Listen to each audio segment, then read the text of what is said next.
السلام عليكم ورحمة الله وبركاته. إن الحمد لله نحمده ونستعينه ونستغفره ونعوذ بالله من شرور أنفسنا ومن سيئات أعمالنا. من يهده الله فلا مضل له ومن يضلل فلا هادي له، وأشهد أن لا إله إلا الله وحده لا شريك له، وأشهد أن محمدًا عبده ورسوله أرسله الله تعالى بالهدى ودين الحق ليظهره على الدين كله ولو كره المشركون. أعوذ بالله السميع العليم من الشيطان الرجيم. يا أيها الذين آمنوا اتقوا الله حق تقاته ولا تموتن إلا وأنتم مسلمون. يا أيها الناس اتقوا ربكم الذي خلقكم من نفس واحدة وخلق منها زوجها وبث منهما رجالا كثيرا ونساء، واتقوا الله الذي تساءلون به والأرحام إن الله كان عليكم رقيبا. يا أيها الذين آمنوا اتقوا الله وقولوا قولا سديدا يصلح لكم أعمالكم ويغفر لكم ذنوبكم، ومن يطع الله ورسوله فقد فاز فوزا عظيما.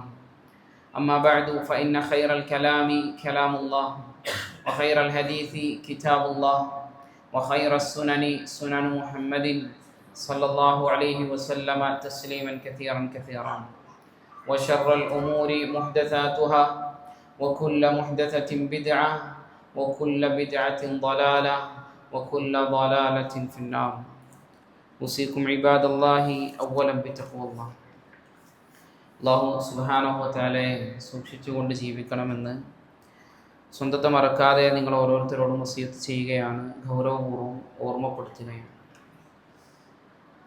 നമ്മുടെ എല്ലാം സച്ചരിതരായ സലഫുകൾ, മുൻഗാമികളായ ആളുകൾ അവർ ജീവിതത്തിൽ വളരെ ഗൗരവത്തിൽ കണ്ട ഒരു തിന്മയാണ് നിഫാഖ് അഥവാ കപടത എന്ന്. എന്നാൽ പലപ്പോഴും നമ്മൾ വളരെ നിസ്സാരമായി കാണുന്ന, അതല്ലെങ്കിൽ നമ്മുടെ മനസ്സിൽ യാതൊരു ചിന്തയുമില്ലാത്ത ഒരു കാര്യവും കൂടെയാണ് നിഫാഖ്, കപടത എന്ന് പറയുന്നത്. മനുഷ്യനെ നരകത്തിലേക്ക് എത്തിക്കുന്ന, മനുഷ്യ ഹൃദയങ്ങൾക്ക് ബാധിക്കുന്ന വളരെ ഗൗരവമേറിയ തിന്മയാണ് നിഫാഖ് അഥവാ കപടത എന്ന് പറയുന്നത്. മഹാനായ ഇബ്നു മുലൈക്ക റഹ്മത്തുള്ളാഹി അലൈഹി അദ്ദേഹം പറയുന്നത് കാണുവാൻ സാധിക്കും. അദ്റക്തു 30 മിൻ അസ്ഹാബിൻ നബി സല്ലല്ലാഹു അലൈഹി വസല്ലം. ഞാൻ 30ഓളം സഹാബാക്കളെ നേരിട്ട് കണ്ടിട്ടുണ്ട്. കുല്ലുഹും യഖാഫുൻ നിഫാഖ അലാ നഫ്സിഹി. ആ മുഴുവൻ സഹാബാക്കളും, ആ 30 പേരും അവരുടെ സ്വന്തത്തിൽ തന്നെ നിഫാഖിനെ ഭയപ്പെടുമായിരുന്നു. താനൊരു മുനാഫിഖാണോ, തൻ്റെ ജീവിതത്തിൽ കപടതയുണ്ടോ എന്നവർ ഭയപ്പെടുമായിരുന്നു എന്ന് മഹാനായ ഇബ്നു അബി മുലൈക്ക റഹ്മത്തുള്ളാഹി അലൈഹി പറഞ്ഞതായി കൊണ്ട് കാണുവാൻ സാധിക്കും. അതുപോലെ തന്നെ പ്രവാചകൻ സല്ലല്ലാഹു അലൈഹി വസല്ലമ തങ്ങളുടെ രഹസ്യങ്ങൾ എഴുതി സൂക്ഷിക്കുന്ന സഹാബിയാണ് ഹുദൈഫത്ത് ഇബ്നുൽ യമാനി റളിയല്ലാഹു തആല. മദീനയിലെ മുനാഫിഖീങ്ങൾ ആരൊക്കെയാണ് മദീനയിലുള്ള കപടവിശ്വാസികൾ എന്ന് റസൂലുള്ളാഹി സ്വല്ലല്ലാഹു അലൈഹി വസല്ലം അറിയിച്ചു കൊടുത്ത സഹാബിയാണ് ഹുദൈഫ റളിയല്ലാഹു തആല. ഒരിക്കൽ മഹാനായ ഉമർ ഇബ്നുൽ ഖത്താബ് റളിയല്ലാഹു തആല ഒരാൾ മരണപ്പെട്ടപ്പോൾ അദ്ദേഹത്തിന്റെ ജനാസയിൽ പങ്കെടുക്കാൻ വേണ്ടി അദ്ദേഹം പുറപ്പെടുകയാണ്. ആ സമയത്ത് മഹാനായ ഉമർ റളിയല്ലാഹു തആലനെ ഹുദൈഫ റളിയല്ലാഹു തആല തടഞ്ഞു. എന്നിട്ട് പറഞ്ഞു, താങ്കൾ ആ ജനാസയിൽ പങ്കെടുക്കരുത്, കാരണം ആ മരണപ്പെട്ടിരിക്കുന്നത് ഒരു മുനാഫിഖായ മനുഷ്യനാണ്. മഹാനായ ഉമർ ഇബ്നുൽ ഖത്താബ് റളിയല്ലാഹു തആല അദ്ദേഹത്തെ വിളിച്ചുകൊണ്ട് പറഞ്ഞു, ഹുദൈഫ, എൻ്റെ പേര് റസൂലുള്ളാഹി സ്വല്ലല്ലാഹു അലൈഹി വസല്ലം മുനാഫിഖുകളുടെ ലിസ്റ്റിലാക്കിക്കൊണ്ടാണോ താങ്കൾക്ക് പറഞ്ഞു തന്നിട്ടുള്ളത് എന്ന്, എൻ്റെ പേര് ആ ലിസ്റ്റിലുണ്ടോ എന്ന് മഹാനായ ഉമർ റളിയല്ലാഹു തആല ഹുദൈഫ റളിയല്ലാഹു തആലയോട് ചോദിക്കുന്നത് ചരിത്രത്തിൽ നമുക്ക് കാണുവാൻ സാധിക്കും. പ്രിയപ്പെട്ടവരെ, ആരാണ് ഉമർ എന്ന് ചോദിച്ചാൽ ഉമറു ഫിൽ ജന്ന, ഉമർ സ്വർഗത്തിലാണ് എന്ന് റളിയല്ലാഹു അൻഹു റസൂലുള്ളാഹി സ്വല്ലല്ലാഹു അലൈഹി വസല്ലം തന്നെ കൃത്യമായി കൊണ്ട് ഹദീസിലൂടെ പഠിപ്പിച്ച വ്യക്തിയാണ്. ഉമർ റളിയല്ലാഹു തആലയുടെ കൊട്ടാരം ഞാൻ ആ സ്വർഗ്ഗത്തിൽ കണ്ടു എന്ന് പോലും നബി കരീം സല്ലല്ലാഹു അലൈഹി വസല്ലം അവിടുന്ന് പറഞ്ഞതായി കൊണ്ട് കാണാൻ സാധിക്കും. അതുപോലെ തന്നെ ഒരിക്കൽ അബൂ ദർദാ റളിയല്ലാഹു തആല അൻഹു അദ്ദേഹത്തിന്റെ വീട്ടിലേക്ക് ഒരു സഹാബി ഒരു ദിവസം വന്നു. ആ സമയത്ത് അബൂ ദർദാ റളിയല്ലാഹു തആല അൻഹു അദ്ദേഹം നമസ്കരിക്കുകയാണ്. ആ നമസ്കാരത്തിന്റെ അവസാന ഭാഗത്ത് തശഹ്ഹുദിലെത്തിയ സന്ദർഭത്തിൽ മഹാനായ അബൂ ദർദാ റളിയല്ലാഹു തആല അൻഹു അധികമായി കൊണ്ട് നിഫാഖിൽ നിന്ന് കപടതയിൽ നിന്ന് രക്ഷ ചോദിക്കുന്നതായി കൊണ്ട് ഈ വന്ന സഹാബി കാണാൻ. അദ്ദേഹം സലാം വീട്ടിക്കൊണ്ട് അദ്ദേഹത്തോട് ചോദിച്ചു, വമാ അൻത വന്നിഫാഖ് വമാ ശഅനുക വമാ ശഅനു നിഫാഖ്, താങ്കൾക്കും നിഫാഖിനും തമ്മിൽ എന്ത് ബന്ധമാണുള്ളത്? താങ്കൾ ഒറ്റക്കായിരിക്കും ജീവിക്കുക, ഒറ്റക്കായിരിക്കും മരണപ്പെടുക, ഒറ്റക്ക് തന്നെ നാളെ ഉയർത്തെഴുന്നേൽപ്പിന്റെ നാളിൽ വരുമെന്നൊക്കെ റസൂലുള്ളാഹി സ്വല്ലല്ലാഹു അലൈഹി വസല്ലം തങ്ങൾ തന്നെ താങ്കളെ പറ്റി അറിയിച്ചിട്ടുള്ള കാര്യമല്ലേ? താങ്കളെ സംബന്ധിച്ച് മദ്ഹ് പറഞ്ഞിട്ടുള്ളതല്ലേ, പുകഴ്ത്തി പറഞ്ഞിട്ടുള്ളതല്ലേ? അബൂ ദർദാ റളിയല്ലാഹു തആല അൻഹു അദ്ദേഹത്തിന് മറുപടി പറഞ്ഞു, അള്ളാഹുവിൻ്റെ പരീക്ഷണങ്ങളിൽ നിന്ന് ഏത് മനുഷ്യനാണ് രക്ഷപ്പെടാൻ സാധിക്കുക? മാത്രമല്ല റസൂലുള്ളാഹി സ്വല്ലല്ലാഹു അലൈഹി വസല്ലം തന്നെ പറഞ്ഞില്ലേ, ഏതെങ്കിലും ഒരു മനുഷ്യൻ അവൻ പ്രഭാതത്തിൽ അവൻ മുഅ്മിനായിരിക്കും, പക്ഷേ പ്രദോഷത്തിൽ അവൻ കാഫിറായിരിക്കും. പ്രദോഷത്തിൽ മുഅ്മിനായിരിക്കും, പ്രഭാതത്തിൽ ആ മനുഷ്യൻ കാഫിറായി മാറിയിട്ടുണ്ടാവും. ഈ രൂപത്തിലുള്ള പരീക്ഷണങ്ങളുടെ കാലഘട്ടം വന്നെത്തിക്കഴിഞ്ഞാൽ ഏത് മനുഷ്യനാണ്, ആർക്കാണ് അത്തരത്തിലുള്ള പരീക്ഷണ ഘട്ടങ്ങളിൽ നിന്ന് ഒഴിഞ്ഞു നിൽക്കാൻ സാധിക്കുക? അതാണ് അബൂ ദർദാ ഞാൻ ഈ രൂപത്തിൽ പ്രാർത്ഥിക്കാൻ കാരണമെന്ന് മഹാനായ അബൂ ദർദാ റളിയല്ലാഹു തആല അൻഹു അദ്ദേഹം തിരിച്ചു പറഞ്ഞു കൊടുക്കുകയാണ്. പ്രിയപ്പെട്ടവരെ, ഇത്രത്തോളം സഹാബാക്കൾ റസൂലുള്ളാഹി സ്വല്ലല്ലാഹു അലൈഹി വസല്ലം തങ്ങളുടെ അനുചരന്മാർ എന്തുകൊണ്ട് ഇതിനെ പേടിച്ചു എന്ന് പറഞ്ഞു കഴിഞ്ഞാൽ അല്ലാഹു സുബ്ഹാനഹു വ തആല തന്നെ പറഞ്ഞു, ഇന്നൽ മുനാഫിഖീന ഫിദ്ദർക്കിൽ അസ്ഫലി മിനൻ നാർ, നരകത്തിന്റെ ഏറ്റവും താഴെ തട്ടിലുള്ള ആളുകൾ എന്ന് പറയുന്നത് അത് മുനാഫിഖീങ്ങളാണ് എന്നാണ് അല്ലാഹു സുബ്ഹാനഹു വ തആല തന്നെ നമുക്ക് പറഞ്ഞു തന്നിട്ടുള്ളത്. മഹാനായ ഹസനുൽ ബസ്രി റഹ്മത്തുള്ളാഹി അലൈഹി അദ്ദേഹം പറഞ്ഞു, മല്ലം യഖഫിൻ നിഫാഖ ഫഹുവ മുനാഫിഖുൻ, ഏതൊരു മനുഷ്യനാണോ നിഫാഖില്ല, നിഫാഖിനെ ഭയപ്പെടാത്തൊരു മനുഷ്യനുണ്ടോ അവൻ മുനാഫിഖാണ് എന്ന്. എനിക്ക് നിഫാഖൊന്നുമില്ല, ഞാൻ എൻ്റെ എല്ലാ പ്രവർത്തനങ്ങളും നല്ല ഇഖ്ലാസോട് കൂടിയാണ്, ഞാൻ നല്ല ഉഷാറാണ് എന്നൊരു മനുഷ്യൻ നിഫാഖിൽ നിന്ന് നിർഭയനായി ജീവിക്കുന്നുണ്ടോ യഥാർത്ഥത്തിൽ അവൻ മുനാഫിഖായി മാറിയിരിക്കുന്നു എന്നാണ് മഹാനായ ഹസനുൽ ബസ്രി റഹ്മത്തുള്ളാഹി അലൈഹി തന്നെ പറഞ്ഞതായി കൊണ്ട് കാണാൻ സാധിക്കും. പ്രിയപ്പെട്ടവർ, അതുകൊണ്ട് നമ്മുടെ ജീവിതത്തിലൊക്കെ നിഫാഖ് കടന്നു വരുന്നുണ്ടോ എന്ന് ആത്മാർത്ഥമായി നമ്മൾ ഓരോരുത്തരും പരിശോധിക്കേണ്ടതുണ്ട്. പണ്ഡിതന്മാർ ഒരുപാട് ലക്ഷണങ്ങൾ, നിഫാഖിന്റെ ലക്ഷണങ്ങൾ അവർ എണ്ണി പറഞ്ഞതായി കൊണ്ട് കാണുവാൻ സാധിക്കും. ഏതാനും ചില കാര്യങ്ങൾ മാത്രം ഈ ഒരു ഖുതുബയിലൂടെ സൂചിപ്പിക്കാനാണ് ഉദ്ദേശിക്കുന്നത്. ഒന്നാമത്തെ നിഫാഖിന്റെ, നമുക്ക് നിഫാഖ് ഉണ്ടോ എന്ന് മനസ്സിലാക്കണം, ഒന്നാമത്തെ അടയാളം എന്ന് പറയുന്നത് ഒരു ആദർശത്തിൽ തന്നെ ഉറച്ചു നിൽക്കുകയില്ല എന്നാണ്.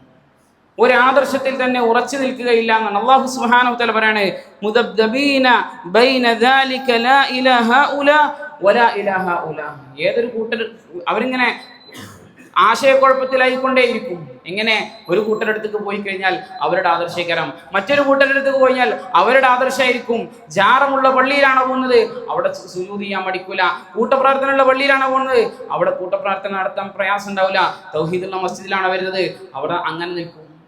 ഏതൊരു രൂപത്തിൽ എവിടെ പോയാലും അവിടുത്തെ ആദർശം സ്വീകരിച്ച് സ്വന്തമായ ഒരു നിലപാടില്ലാത്തവരായിരിക്കും യഥാർത്ഥത്തിൽ മുനാഫിഖീങ്ങൾ. പ്രിയപ്പെട്ടവരെ, നമ്മൾ ആരുടെയെങ്കിലുമൊക്കെ സ്നേഹം പിടിച്ചു പറ്റാൻ വേണ്ടി, അതല്ലെങ്കിൽ ആരുടെയെങ്കിലുമൊക്കെ കണ്ണിൽ പൊടിയിടാൻ വേണ്ടിയിട്ട് നമ്മൾ ഓരോരുത്തരുടെ അടുത്ത് പോകുമ്പോഴും നമ്മുടെ ആദർശം മറച്ചു വെച്ചുകൊണ്ട് അവൻ്റെ ആദർശത്തെ ഉയർത്തിക്കാട്ടുന്ന രൂപത്തിൽ നമ്മൾ പെരുമാറുന്നുണ്ടോ, നമ്മൾ സംസാരിക്കുന്നുണ്ടോ, നിഫാഖിന്റെ ചില അടയാളങ്ങൾ നമ്മുടെ ജീവിതത്തിലും കടന്നു വന്നിട്ടുണ്ട് എന്നാണ് നമ്മൾ ഓരോരുത്തരും വളരെ ഗൗരവത്തോടു കൂടി മനസ്സിലാക്കേണ്ടത്.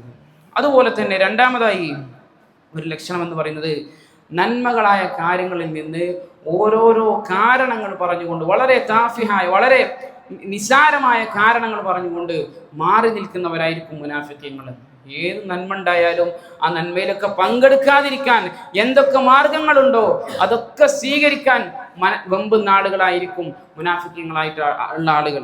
തബൂക്ക് യുദ്ധവേളയിൽ ഇസ്ലാം വളരെ പ്രതിസന്ധിയിലൂടെ കടന്നു പോകുന്ന സന്ദർഭത്തിൽ റസൂലുള്ളാഹി സ്വല്ലല്ലാഹു അലൈഹി വസല്ലം അവിടുന്ന് പറഞ്ഞു, നിങ്ങളുടെ കൈകളിൽ എന്താണോ ഉള്ളത് അത് വെച്ചുകൊണ്ട് നിങ്ങൾ ഇസ്ലാമിനെ സഹായിക്കണം. മഹാനായ അബൂബക്കർ സിദ്ദീഖ് റളിയല്ലാഹു തആല അൻഹു കയ്യിലുള്ള മുഴുവൻ സമ്പാദ്യങ്ങളും ഇസ്ലാമിന് വേണ്ടി ചെലവഴിച്ചു. ഉമർ റളിയല്ലാഹു തആല അൻഹു തന്റെ പകുതി സമ്പാദ്യങ്ങളും ഇസ്ലാമിന് വേണ്ടി ചെലവഴിച്ചു. മഹാനായ ഉസ്മാൻ ഇബ്നു അഫ്ഫാൻ റളിയല്ലാഹു തആല അൻഹു 1000 സ്വർണ്ണ നാണയങ്ങൾ നൽകി ഇസ്ലാമിനെ സഹായിക്കുകയുണ്ടായി. അവരെല്ലാവരും ആ നന്മയിലേക്ക് കടന്നു വന്ന സന്ദർഭത്തിൽ ചില മുനാഫിഖീങ്ങളായ ആളുകൾ അവർ അതിൽ നിന്ന് വിട്ടുനിന്നത് റോമക്കാരുമായാണ് യുദ്ധം നടക്കാനുള്ളത്. അവിടെയുള്ള സ്ത്രീകൾ വളരെ ഭംഗിയുള്ള സ്ത്രീകളാണ്, ഞങ്ങളുടെ നീയത്ത് മാറിപ്പോകുമോ എന്ന് ഭയപ്പെട്ടുകൊണ്ട് ഞങ്ങൾ യുദ്ധത്തിൽ പങ്കെടുക്കുന്നില്ല, ഞങ്ങൾ അതിലേക്ക് യാതൊരു സഹകരണവും ചെയ്യുന്നില്ല. ഈ രൂപത്തിൽ ഓരോരോ കാരണങ്ങൾ പറഞ്ഞുകൊണ്ട് മാറി നിൽക്കുന്നവരായിരിക്കും യഥാർത്ഥത്തിൽ മുനാഫിഖീങ്ങൾ എന്ന്. പ്രിയപ്പെട്ടവർ, നമ്മൾ ആലോചിക്കുക, നമ്മുടെ നാട്ടിലൊരു മദ്രസ ഉണ്ടാവണം, ഒരു മസ്ജിദ് ഉണ്ടാവണം, അതിലേക്ക് ഒരു നന്മയായ കൂട്ടായ്മ ഉണ്ടാവണം. ഈ രൂപത്തിൽ എന്തെല്ലാം നന്മയായ കാര്യങ്ങൾ ഉണ്ടാകുന്നുണ്ടോ അതിൽ നിന്നൊക്കെ മാറി നിൽക്കാൻ ഓരോരോ കാരണങ്ങൾ പറഞ്ഞുകൊണ്ട് നമ്മൾ മാറി നിൽക്കുന്നുണ്ടോ, നമ്മൾ നിഫാഖിന്റെ അടയാളം നമ്മുടെ ജീവിതത്തിലേക്ക് കടന്നു വന്നിട്ടുണ്ട് എന്നാണ് നമ്മൾ ഓരോരുത്തരും മനസ്സിലാക്കേണ്ടത്. പ്രിയപ്പെട്ടവരെ, നമ്മൾ മനസ്സിലാക്കേണ്ടത് ഈ ആളുകളെ പറ്റിക്കാൻ വേണ്ടി നമുക്ക് സാധിക്കും. ചില കാരണങ്ങളൊക്കെ പറഞ്ഞാൽ ഏത് മനുഷ്യനും സ്വീകരിക്കും. പക്ഷേ അല്ലാഹു സുബ്ഹാനഹു വ തആലയെ പറ്റിക്കാൻ, അല്ലാഹു സുബ്ഹാനഹു വ തആലയിൽ നിന്ന് മറച്ചു വെക്കാൻ നമുക്കൊരിക്കലും സാധിക്കുകയില്ല. എല്ലാ രഹസ്യങ്ങളും ചുഴ്ന്നന്വേഷിക്കപ്പെടുന്ന, എല്ലാ രഹസ്യങ്ങളും പുറന്തള്ളപ്പെടുന്ന ഒരു ദിവസം നമ്മിലേക്കൊക്കെ വരാനുണ്ട് എന്നുള്ളൊരു ബോധ്യത്തിലായിരിക്കണം നമ്മൾ ഓരോരുത്തരും ജീവിക്കേണ്ടതെന്നാണ്. മൂന്നാമത്തെ കാര്യം, ആരാധനകളുടെ വിഷയത്തിൽ ഒരു മടിയോട് കൂടിയായിരിക്കും അവർ ചെയ്യുക. അല്ലാഹു സുബ്ഹാനഹു വ തആല തന്നെ പറഞ്ഞില്ലേ, വഇദാ ഖാമു ഇലസ്സലാത്തി ഖാമു കുസാല. അവരെങ്ങാനും നമസ്കാരത്തിലേക്ക് നിന്നാൽ അതീവ മടിയന്മാരായിക്കൊണ്ടായിരിക്കും അവർ നിസ്കാരത്തിൽ നിലനിൽക്കുക എന്നാണ്. മാത്രമല്ല യുറാഊനന്നാസ്, ജനങ്ങളെ കാണിക്കാൻ വേണ്ടിയായിരിക്കും. ഞാൻ വന്നിട്ടില്ലെങ്കിൽ എന്നെ പറ്റി എന്താ ആളുകൾ വിചാരിക്കുക, ഈ രൂപത്തിൽ ചിന്തിച്ചു കൊണ്ടായിരിക്കും. വലാ യദ്കുറൂനല്ലാഹ ഇല്ലാ ഖലീല, വളരെ കുറഞ്ഞു മാത്രമായിരിക്കും അവർ അള്ളാഹുവിനെ ഓർക്കുക. എന്ന് പറഞ്ഞാൽ അള്ളാഹുവിനെ ഓർക്കുകയേ ഇല്ല ആ മുനാഫിഖീങ്ങളായ ആളുകൾ. നമ്മൾ ആലോചിക്കുക, നമ്മുടെ നമസ്കാരത്തിൽ, നമ്മുടെ മറ്റു ചില കർമ്മങ്ങളിലൊക്കെ എത്രത്തോളം അള്ളാഹുവിൻ്റെ ദിക്ർ, അള്ളാഹുവിൻ്റെ സ്മരണ, അള്ളാഹുവിന് വേണ്ടി എന്നുള്ള ഒരു ചിന്ത കടന്നു വരാറുണ്ട്. നമ്മൾ ആലോചിച്ച് നോക്കുക. നമ്മുടെ നമസ്കാരത്തിലും നമ്മൾ മടിയന്മാരായിക്കൊണ്ടും ജനങ്ങളെ കാണിക്കാൻ വേണ്ടിയും ഒക്കെയാണ്, അള്ളാഹുവിനെ ഓർക്കാതെയും ഒക്കെയാണ് നിൽക്കുന്നത് എങ്കിൽ പ്രിയപ്പെട്ടവരെ, നമ്മളിലും എന്തുണ്ട്, നിഫാഖിൻ്റെ അടയാളങ്ങൾ വന്നു പോയിട്ടുണ്ട് എന്നാണ് നമ്മൾ മനസ്സിലാക്കുന്നത്. പ്രിയപ്പെട്ടവരെ, ആരാധനകളുടെ വിഷയത്തിൽ, ഇബാദത്തുകളുടെ വിഷയത്തിൽ ഒരു കണിശത നമുക്ക് ഓരോരുത്തർക്കും ഉണ്ടാകേണ്ടതുണ്ട് എന്നാണ്. മഹാനായ ഇബ്നു മസ്ഊദ് റളിയല്ലാഹു തആല അൻഹു അദ്ദേഹം പറയുന്നത് കാണുവാൻ സാധിക്കും. ലഖദ് റഅയ്തുനാ വമാ യതഖല്ലഫു അനിസ് സ്വലാത്തി ഇല്ലാ മുനാഫിഖുൻ ഖദ് ഉലിമ നിഫാഖുഹു ഔ മരീദുൻ. ഞങ്ങൾ മനസ്സിലാക്കിയിരുന്നത് നിഫാഖുള്ള ആളുകളും അതുപോലെ തന്നെ രോഗികളായിട്ടുള്ള ആളുകളും മാത്രമാണ് സലാത്തുൽ ജമാഅത്ത് നമസ്കാരത്തിൽ നിന്നും വിട്ടുനിൽക്കുന്നത് എന്നാണ് ഞങ്ങൾ മനസ്സിലാക്കിയിരുന്നതെന്ന് മഹാനായ ഇബ്നു മസ്ഊദ് റളിയല്ലാഹു തആല അൻഹു പറയുന്നു. പ്രിയപ്പെട്ടവരെ, നമ്മളൊന്ന് നമ്മുടെ നാട്ടിലെ മസ്ജിദുകളിലേക്കൊക്കെ ഒന്ന് എടുക്കുക. സുബ്ഹി നമസ്കാരത്തിന് എത്രത്തോളം ആളുകൾ നമ്മുടെ പള്ളിയിലേക്ക് വരാറുണ്ട്, എത്രത്തോളം നമ്മുടെ സാന്നിധ്യം മസ്ജിദിൽ ഉണ്ടാകാറുണ്ട് എന്ന് നമ്മൾ ഓരോരുത്തരും ഒന്ന് വിലയിരുത്തുക. ഇല്ല എങ്കിൽ പ്രിയപ്പെട്ടവരെ, ആത്മാർത്ഥമായി സൂചിപ്പിക്കാനുള്ളത്, നമ്മൾ ഓരോരുത്തരും ഇബാദത്തിന്റെ വിഷയത്തിൽ കണിശത വേണം. നമ്മുടെ ജമാഅത്ത് നമസ്കാരങ്ങളിലാവട്ടെ, മറ്റേത് ഇബാദത്തിലാവട്ടെ, അതൊക്കെ ഇബാദത്തല്ലേ, അതൊക്കെ ഇങ്ങനെ നടന്നു പോയിക്കോളും, ഞാൻ തൗഹീദുള്ള ഒരാളല്ലേ, അള്ളാഹുവിനെ ശിക്ഷിക്കൂല എന്ന രൂപത്തിലല്ല. കാരണം നാളെ സ്വർഗത്തിൽ നമ്മുടെ മൻസിലത്ത്, നമ്മുടെ സ്ഥാനം തീരുമാനിക്കപ്പെടുന്നത് നമ്മുടെ പ്രവർത്തനങ്ങൾ മുഖാന്തരമായിരിക്കും. അതുകൊണ്ട് നല്ല പ്രവർത്തനങ്ങൾ ഉണ്ടാക്കാൻ, അതിൻ്റെ വിഷയത്തിൽ ഒരു കണിശത കാണിക്കാൻ നമ്മൾ ഓരോരുത്തരും വളരെ ഗൗരവത്തോടു കൂടി നമ്മൾ ശ്രദ്ധിക്കണമെന്നാണ്. അതുപോലെ തന്നെ നാലാമത്തെ ഒരു കാര്യം, മുനാഫിഖിന്റെ അടയാളമായി കൊണ്ട് പഠിപ്പിക്കപ്പെടുന്നത് ചെയ്യാത്ത കാര്യങ്ങളിൽ അവൻ പ്രശംസ ആഗ്രഹിക്കുമെന്നാണ്. റസൂൽ അല്ലാഹു സുബ്ഹാനഹു വ തആല പറഞ്ഞില്ലേ, വയുഹിബ്ബൂന അയ്യഹ്മദു ബിമാ ലം യഫ്അലൂ. അവർ ചെയ്യാത്ത കാര്യങ്ങളിൽ പുകഴ്ത്തപ്പെടാൻ അവർ ആഗ്രഹിക്കുന്നതാണ്. നല്ല നിസ്കാരമൊന്നും ഉണ്ടാവില്ല, പക്ഷെ നല്ല നിസ്കാരക്കാരനാണെന്ന് അറിയപ്പെടാൻ അവൻ ഇഷ്ടപ്പെടും. സ്വതക്ക ഒന്നും കൊടുക്കുന്നുണ്ടാവില്ല, പക്ഷേ സ്വതക്ക കൊടുക്കുന്നവനാണെന്ന് മറ്റുള്ളവർ പറയാൻ ഇഷ്ടപ്പെടുന്നുണ്ടാവും. അറിവൊന്നും ഉണ്ടാവില്ല, പക്ഷേ നല്ല അറിവുള്ള ആളാണെന്ന് മറ്റുള്ള ആളുകൾ പറയാൻ ആ മനുഷ്യന് ഇഷ്ടപ്പെടും. പ്രിയപ്പെട്ടവരെ, അങ്ങനെ നമ്മൾ ചെയ്യാത്ത കാര്യങ്ങളിൽ, നമുക്കില്ലാത്ത കാര്യങ്ങളിൽ മറ്റുള്ള ആളുകൾ നമ്മളെ പുകഴ്ത്തണമെന്ന് നമ്മൾ ആഗ്രഹിക്കുന്നുണ്ടെങ്കിൽ, നമ്മുടെ മദ്ഹ് പറയണമെന്ന് നമ്മൾ ആഗ്രഹിക്കുന്നുണ്ടെങ്കിൽ, ആത്മാർത്ഥമായി നമ്മൾ മനസ്സിലാക്കുക, നിഫാഖിന്റെ അടയാളങ്ങളിൽപ്പെട്ടതാണ് അത് എന്ന്. അതുപോലെ തന്നെ അഞ്ചാമത്തെ ഒരു കാര്യമായി കൊണ്ട് പറയുന്നത്, മറ്റുള്ള ആളുകളെ നന്മയിൽ നിന്നും തടഞ്ഞു നിർത്തുന്നവരായിരിക്കും മുനാഫിഖീങ്ങൾ. എന്ത് നന്മ കൊണ്ടു വന്നാലും ആ നന്മയിൽ നിന്നൊക്കെ എന്ത് ചെയ്യും? അവർ തടയും. അതിപ്പോൾ ചെയ്യേണ്ട ആവശ്യമില്ല, അതിങ്ങനെ ചെയ്യേണ്ട ആവശ്യമില്ല, അതിങ്ങനെ ചെയ്താൽ മതി. ഈ രൂപത്തിൽ നന്മയായ എന്ത് കാര്യങ്ങൾ പറഞ്ഞാലും അവിടെയൊക്കെ ഒരു പിൻവലിയുന്ന അഭിപ്രായങ്ങൾ പറഞ്ഞുകൊണ്ട് മറ്റുള്ളവരെയും കൂടി തളർത്തുന്ന സ്വഭാവമുള്ളവരായിരിക്കും നിഫാഖുള്ള ആളുകൾ. മഹാനായ റസൂലുള്ളാഹി സ്വല്ലല്ലാഹു അലൈഹി വസല്ലമ തങ്ങളുടെ കൂടെ ഉഹദിലേക്ക് പുറപ്പെട്ടത് 1000 ചില്ലാനം വരുന്ന സഹാബാക്കളാണ്. ആ ഒരു കൂട്ടത്തിൽ ഒരു മുനാഫിഖ് ഉണ്ടായിരുന്നു. ആ മനുഷ്യനാണ് പറഞ്ഞത്, നമ്മൾ ബദറിൽ വിജയിച്ചടക്കിയത് 300 ചില്ലാനം സഹാബാക്കൾ വെച്ചുകൊണ്ടാണ്. അതുകൊണ്ട് കുറച്ച് ആളുകളൊക്കെ മദീനയിലേക്ക് തിരിച്ചു പോയാൽ അവരുടെ കാര്യം നോക്കിയാൽ അത് ഹൈറാവും. ഇത്രയൊന്നും സംഘവും സൈന്യമൊന്നും വേണ്ട ആവശ്യമില്ല, അള്ളാഹു സുബ്ഹാനഹു വ തആലക്ക് വിജയിച്ചടക്കാൻ. ആ സംസാരം കേട്ടപ്പോൾ 300 ചില്ലാനം വരുന്ന സഹാബാക്കൾ റളിയല്ലാഹു അൻഹും അത് ശരിയാണല്ലോ എന്ന് ചിന്തിച്ച് അവർ തിരിഞ്ഞുപോയി എന്നാണ്. പ്രിയപ്പെട്ടവരെ, അവർ സ്വയം നന്മ ചെയ്യുകയില്ല എന്ന് മാത്രമല്ല, മറ്റുള്ള ആളുകളുടെ നന്മകളെ മുടക്കുന്ന സ്വഭാവം നമ്മളിലുണ്ടോ പ്രിയപ്പെട്ടവരെ, അതൊരു നിഫാഖിന്റെ അടയാളമായി കൊണ്ടാണ് റസൂലുള്ളാഹി സ്വല്ലല്ലാഹു പണ്ഡിതന്മാർ നമുക്ക് പഠിപ്പിച്ചു തരുന്നത്. മാത്രമല്ല, നമ്മളെല്ലാവരും ഷെറിന്റെ മഫാത്തിഹുകളാവരുത്, ഷെറ് തുടങ്ങുന്ന ആളുകളാവരുത്, മറിച്ച് ഖൈറാത്തുകൾ തുടക്കപ്പെടുന്ന ആളുകളായിരിക്കണം. റസൂലുള്ളാഹി സ്വല്ലല്ലാഹു അലൈഹി വസല്ലം പറഞ്ഞില്ലേ, ഫതൂബ ലിമൻ ജഅലല്ലാഹു മഫാത്തിഹൽ ഖൈരി അലാ യദൈഹി. ആരുടെ കരങ്ങൾ മുഖാന്തരമാണോ, ആരിലൂടെയാണോ നന്മകളുടെ വാതായനങ്ങൾ തുറക്കപ്പെടുന്നത്, അവന് മംഗളാശംസകൾ. വവൈലുൻ ലിമൻ ജഅലല്ലാഹു മഫാത്തിഹ ശർരി അലാ യദൈഹി. ആര് മുഖാന്തരമാണോ ഷർറുകൾ ഉടലെടുക്കുന്നത്, അവന് നാശമുണ്ടാകട്ടെ എന്നും നബി കരീം സല്ലല്ലാഹു അലൈഹി വസല്ലം തന്നെ പറഞ്ഞതായി കൊണ്ട് കാണുവാൻ സാധിക്കും. അതുപോലെ തന്നെ ആറാമത്തെ ഒരു അടയാളമായിക്കൊണ്ട് പണ്ഡിതന്മാർ നമുക്ക് പഠിപ്പിച്ചു തരുന്നത്, വിശ്വാസികളായ ആളുകളുടെ ന്യൂനതകൾ, കുറവുകൾ ചുഴന്നന്വേഷിക്കുന്നവരായിരിക്കുന്നു. നല്ല മുവഹിദായിരിക്കും, നല്ല തൗഹീദുള്ള മനുഷ്യനായിരിക്കും, കൃത്യമായി മസ്ജിദിൽ വരുന്നുണ്ടാവും, നിസ്കരിക്കുന്നുണ്ടാവും, എല്ലാ കാര്യങ്ങളിലും അയാൾ ഓക്കെ ആയിരിക്കും. പക്ഷെ അയാളുടെ ജീവിതത്തിൽ ചെറിയ ചെറിയ പാകപ്പിഴവുകൾ ഉണ്ടാവും, ചില സ്വഭാവത്തിൽ ചില ദൂഷ്യങ്ങൾ ഉണ്ടാവും, അതല്ലെങ്കിൽ എന്തെങ്കിലുമൊക്കെ ഒരു മേഖലയിൽ അയാളൊരു വൈഫായിരിക്കും, അയാൾ ദുർബലനായിരിക്കും.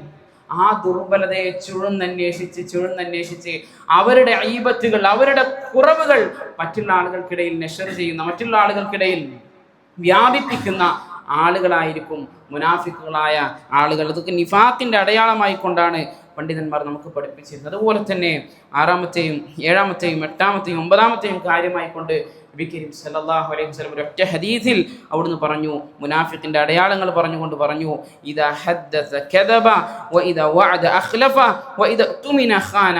ഒരു മനുഷ്യൻ സംസാരിച്ചാൽ അവൻ കളവ് പറയും. എപ്പോഴെങ്കിലും ഒരു കളവ് പറഞ്ഞു, അയാളല്ല മുനാഫിഖ്. നേരെ മറിച്ച് സംസാരിക്കുമ്പോഴെല്ലാം അയാൾ ഏതെങ്കിലും ഒരു കളവ് പറയാതെ അയാൾ നിർത്തൂല. അങ്ങനെ കളവ് പറയുന്ന ഒരു മനുഷ്യനാണോ അയാൾ മുനാഫിഖാണ്. അതുപോലെ തന്നെ അയാൾ വാഗ്ദാനം ചെയ്താൽ അത് ലംഘിക്കും, അയാളെ വിശ്വസിച്ചേൽപ്പിക്കപ്പെട്ടാൽ അയാൾ ചതിക്കും. ഇങ്ങനെയുള്ള ആളുകളാണ് നിഫാഖിന്റെ ആളുകൾ. പ്രിയപ്പെട്ട വാഗ്ദാനങ്ങളൊക്കെ നമ്മൾ ചെയ്യുമ്പോൾ, അതൊക്കെ നമ്മൾ ഏറ്റെടുക്കുമ്പോൾ കൃത്യമായി കൊണ്ട് അത് പാലിക്കാൻ കഴിയുന്നില്ല എങ്കിൽ അത് അവരെ അറിയിക്കണം. സാധാരണ നമ്മളൊക്കെ ചെയ്യുന്ന പരിപാടിയാണ് മറ്റുള്ള ആളുകളിൽ നിന്ന് കടം വാങ്ങും. നമ്മൾ ഇന്ന ഡേറ്റിന് തരാം, 5-ാം തീയതി തരാം, 10-ാം തീയതി തരാം എന്നൊക്കെ പറഞ്ഞ് നമ്മൾ കടം വാങ്ങും. പക്ഷേ ആ ദിവസം വന്നെത്തിക്കഴിഞ്ഞാൽ നമ്മുടെ കയ്യിൽ പൈസ ഉണ്ടെങ്കിലും ചില ആളുകൾ എന്ത് ചെയ്യില്ല, തിരിച്ചു കൊടുക്കൂല. അവർ ആ വാഗ്ദത്തം നിറവേറ്റാൻ വേണ്ടി അവർ ഒരിക്കലും എന്ത് ചെയ്യില്ല, അതിന് മുതിരൂല. പ്രിയപ്പെട്ടവർ, വളരെ ഗൗരവത്തിലുള്ള കാര്യമാണ്. നിഫാഖിന്റെ അടയാളമായി കൊണ്ട് റസൂലുള്ളാഹി സ്വല്ലല്ലാഹു അലൈഹി വസല്ലം പഠിപ്പിച്ചതാണ്, ഒരു വാഗ്ദാനം ചെയ്തു കഴിഞ്ഞാൽ അവൻ ആ വാഗ്ദാനം ലംഘിക്കും. അതുപോലെ തന്നെ ഒരു ഉത്തരവാദിത്വം ഏൽപ്പിക്കപ്പെട്ട് കഴിഞ്ഞാൽ അവൻ അതിൽ വഞ്ചന കാണിക്കും. നമ്മളൊക്കെ ജോലി ചെയ്യുന്നവരാണ്, അതല്ലെങ്കിൽ നമ്മളൊക്കെ ഏതെങ്കിലുമൊക്കെ മേഖലയിൽ ഉത്തരവാദിത്തങ്ങൾ ഏറ്റെടുത്ത ആളുകളാണ്. പ്രിയപ്പെട്ടവരെ, എന്തെങ്കിലും ഉത്തരവാദിത്തം ഏറ്റെടുത്തുകൊണ്ട് ആ ഉത്തരവാദിത്തത്തിൽ വീഴ്ച വരുത്തുന്നുണ്ട് എങ്കിൽ പ്രിയപ്പെട്ട ആ ഉത്തരവാദിത്തത്തിൽ വഞ്ചന കാണിച്ചവരാണ് നമ്മളെന്ന് നമ്മൾ ഓരോരുത്തരും മനസ്സിലാക്കുക. നമുക്ക് 9 മണിയാണ് ഡ്യൂട്ടി ടൈം എങ്കിൽ അവിടെ 9:05 ആയിട്ടുണ്ടെങ്കിൽ അതതിൻ്റെ ആളുകളെ അറിയിക്കണം. 9:05 ആയിട്ടുണ്ടെങ്കിൽ അതിൻ്റെ ആളുകൾ അറിയിക്കണം. അതൊരു വഞ്ചനയാണ്. അതുകൊണ്ട് പ്രിയപ്പെട്ടവരെ, ആത്മാർത്ഥമായി ഇതിൽ ഏതെങ്കിലുമൊക്കെ നമ്മുടെ ജീവിതത്തിൽ ഉണ്ട് എങ്കിൽ തിരുത്താൻ വേണ്ടി ശ്രദ്ധിക്കുക. അല്ലാഹു സുബ്ഹാനഹു വ തആല ഇഖ്ലാസോടുകൂടി ജീവിതത്തിൽ പ്രവർത്തനങ്ങൾ ചെയ്യാനുള്ള തൗഫീഖ് നമുക്ക് ഏവർക്കും നൽകി അനുഗ്രഹിക്കുമാറാകട്ടെ. അൽഹംദുലില്ലാഹ് വസ്സലാത്തു വസ്സലാമു അലാ റസൂലില്ലാഹ് വഅലാ ആലിഹി വഅസ്ഹാബിഹി അജ്മഈൻ. അമ്മാ ബഅദ്. ഇത്തഖുല്ലാഹ ഇബാദല്ലാഹ്. നിഫാഖ് വളരെ ഗൗരവപ്പെട്ടതാണ് എന്നും അതിൻ്റെ ശിക്ഷ എന്ന് പറയുന്നത് നാളെ നരകത്തിൽ അതിൻ്റെ അടിത്തട്ടിലായിരിക്കും ഒരു മുനാഫിഖിൻ്റെ സങ്കേതം ഉണ്ടായിരിക്കുക എന്നൊക്കെ ഒരു കഴിഞ്ഞ ഖുതുബയിൽ നമ്മൾ മനസ്സിലാക്കി. ഇനി ഒരാൾ നിഫാഖിൽ നിന്ന് എങ്ങനെ അയാൾക്ക് രക്ഷപ്പെടാം, അതും റസൂലുള്ളാഹി സ്വല്ലല്ലാഹു അലൈഹി വസല്ലമ തങ്ങളുടെ ജീവിതത്തിൽ നിന്നുമൊക്കെ പണ്ഡിതന്മാർ നമുക്ക് പഠിപ്പിച്ചു തരുന്നുണ്ട്. ഒന്നാമത്തെ കാര്യം, നബി കരീം സല്ലല്ലാഹു അലൈഹി വസല്ലം അവിടുന്ന് പറഞ്ഞു, മൻ സല്ലല്ലാ ലില്ലാഹി 40 യൗമൻ ഫി ജമാഅത്തിൻ യുദ്രികു അത്തക്ബീറത്തുൽ ഊല കുതിബത് ലഹു ബറാഅത്തൻ. ഏതെങ്കിലും ഒരു മനുഷ്യൻ 40 ദിവസം അയാൾ ജമാഅത്ത് നമസ്കാരത്തിനെത്തി. എങ്ങനെ എത്തി? അയാൾ ഒന്നാമത്തെ തക്ബീറത്തുൽ ഇഹ്റാം, ആ പ്രാരംഭത്തിൽ ഇമാമ് പറയുന്ന തക്ബീറത്തുൽ ഇഹ്റാം പറയുന്ന സമയത്ത് ആ മനുഷ്യൻ സഫിലുണ്ട്. ആ രൂപത്തിൽ ഒരു മനുഷ്യൻ 40 ദിവസം 5 വക്തും ഒരാൾ നമസ്കരിക്കുകയാണെങ്കിൽ അയാൾക്ക് 2 സംരക്ഷണമുണ്ട് എന്ന് നബി കരീം സല്ലല്ലാഹു അലൈഹി വസല്ലം പറഞ്ഞു. ഒന്നാമത്തത് ബറാഅത്തും മിനന്നാർ, അയാൾ നരകത്തിൽ പ്രവേശിക്കുകയില്ല എന്നാണ്. രണ്ടാമത്തത് വബറാഅത്തും മിനൻ നിഫാഖ്, അത് അയാൾ മുനാഫിഖ് ആവുകയില്ല എന്നുള്ളതിൽ നിന്നുള്ള നിർഭയത്വം ആ മനുഷ്യന് ലഭിക്കുമെന്നാണ് നബി കരീം സല്ലല്ലാഹു അലൈഹി വസല്ലം പറഞ്ഞത്. ഇതൊരു കോഴ്സ് പോലെ നമ്മൾ ചെയ്യണം എന്നല്ല പറഞ്ഞത്. 40 ദിവസം കഴിഞ്ഞാൽ 41ാമത്തെ ദിവസം മുതൽ ഒഴിവാക്കണം എന്നല്ല. നേരെ മറിച്ച് ഒരു തഅവീദിന്, ഒരു പരിശീലനത്തിന് വേണ്ടി, ഒരു പിന്നീടും ചെയ്യാനുള്ള ഒരു കാര്യത്തിന് വേണ്ടിക്കൊണ്ട് നമ്മൾ ചെയ്യുന്ന പരിശീലനമായിക്കൊണ്ടാണ് ഈ 40 ദിവസം നമ്മൾ മെനക്കെട്ടുകൊണ്ട് ഓരോ വക്തിലും നമ്മൾ എന്ത് ചെയ്യുക, തക്ബീറത്തുൽ ഇഹ്റാം കിട്ടുന്ന രൂപത്തിൽ, അതിലേക്ക് എത്തുന്ന രൂപത്തിൽ നമ്മൾ നമ്മളുടെ പ്രവർത്തനങ്ങളൊക്കെ ഒന്ന് ഷെഡ്യൂൾ ചെയ്ത് കഴിഞ്ഞാൽ പിന്നീട് അങ്ങോട്ടുള്ള ജീവിതത്തിൽ, പിന്നീട് അങ്ങോട്ട് നമുക്കത് ഇഖ്ലാസോടു കൂടിയാണ് നമ്മൾ ചെയ്തതെങ്കിൽ, അള്ളാഹുവിന് വേണ്ടിയാണ് നമ്മൾ ചെയ്തതെങ്കിൽ അള്ളാഹു പിന്നീട് അങ്ങോട്ട് എന്ത് ചെയ്യും, എളുപ്പമുണ്ടാക്കി തരുമെന്നാണ്. രണ്ടാമത്തെ കാര്യം, അള്ളാഹുവിൻ്റെ ദീനിൽ അവഗാഹം നേടുക എന്നുള്ളതാണ്.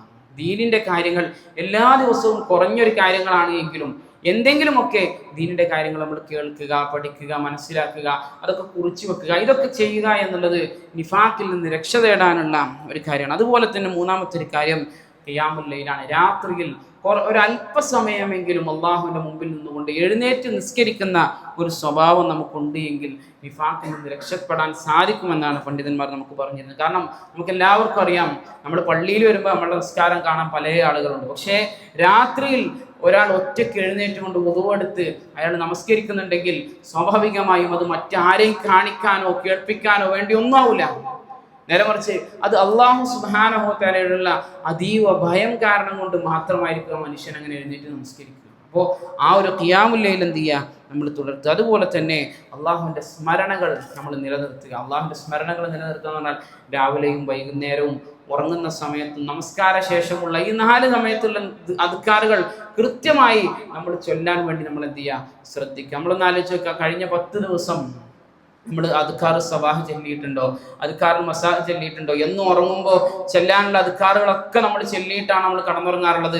നിസ്കാരത്തിന് ശേഷമുള്ള അദ്കാറുകളൊക്കെ ഞാൻ കൃത്യമായി പാലിച്ചിട്ടുണ്ട്. നമ്മൾ സ്വന്തമായിട്ട് വിലയിരുത്തി വെക്കാം. ചെയ്യാൻ സാധിച്ചിട്ടില്ല എന്നാണെങ്കിൽ പ്രിയപ്പെട്ടവരെ, അത് തുടർത്താൻ വേണ്ടി, അത് ചെയ്യാൻ വേണ്ടി നമ്മൾ എന്ത് ചെയ്യുക, ഓരോരുത്തരും വളരെ ഗൗരവപൂർവ്വം ശ്രദ്ധിക്കുക. അതുപോലെ തന്നെ 5ാമത്തെ കാര്യം ഹുബ്ബുൽ അൻസാർ, അൻസാരികളായ സഹാബികളെ ഇഷ്ടപ്പെടുക എന്നാണ്. റസൂലുള്ളാഹി സ്വല്ലല്ലാഹു അലൈഹി വസല്ലം തന്നെ പഠിപ്പിച്ചതാണ്. അവരോടുള്ള സ്നേഹം അത് ഈമാന്റെ ഭാഗമാണ്, അവരോടുള്ള വെറുപ്പ് എന്ന് പറയുന്നത് നിഫാഖുമാണ് എന്ന് നബി കരീം സല്ലല്ലാഹു അലൈഹി വസല്ലം തന്നെ നമുക്ക് പഠിപ്പിച്ചതായി കൊണ്ട് കാണാൻ സാധിക്കും. അവരുടെ ചരിത്രങ്ങൾ കേൾക്കാനും അതുപോലെ തന്നെ വായിക്കാനും പഠിക്കാനും ഒക്കെ നമ്മൾ സമയം കണ്ടെത്തും.